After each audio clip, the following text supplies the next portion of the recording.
Today I'm making a chickpea pumpkin fritter, one of many recipes under this whole umbrella of vegetable or plant-based fritters in the Ikarian and broader Greek kitchen. Dishes like this are made all the time with all sorts of ingredients depending on what's in season. Let's get started. The first thing I want to do is pulse the chickpeas, which I've already cooked. You could also very easily use good quality canned chickpeas for this as well. So what we want on the chickpeas is a mealy consistency. We don't want to turn this into hummus.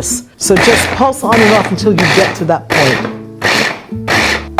So that's basically what we're looking for, a mealy consistency, because the chickpeas are what will give body to the actual fritter. It'll make it feel meaty almost. So you want to use a fresh winter squash for this, either pumpkin or butternut squash. You could also do this recipe with zucchini in the summertime. So you want to grate that on the coarse side of a hand grater. You can press this a little bit through a colander or fine mesh sieve and then squeeze it. It's really important to do that so that the fritters hold their shape and they're not soggy. The only thing left to do here is to chop a little dill. You could use dill or mint. Fresh oregano is nice in here too. Marjoram would work in here. This is going right into the pumpkin. I already have chopped onion, and that's also going into the mixture, and a little chopped garlic, and of course, all this good mealy chickpea,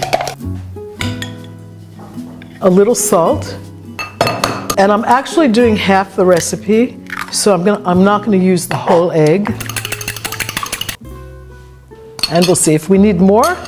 Touch of olive oil, of course. And what we're going to use to bind this, besides the egg, is a little flour and breadcrumb. And I'm just going to eyeball this because you have to get a feel for what you're doing when you cook. Some pepper.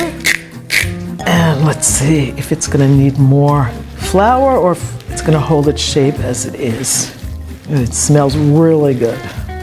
So you basically want to test it a little bit by seeing if the fritter holds its shape. And I think this can probably use a little bit more flour, and maybe a touch of breadcrumb. Okay, that's looking more like it. So I have a little bit of feta on the counter. You can make these either completely vegan, or you can add a little cheese, like feta or grated Greek kefalotiri cheese if you like. And this is basically what we're looking for. You want the consistency of the mixture to be such that it holds together. You want a shape that's pretty much about the size of a golf ball, and then just flatten that out a little.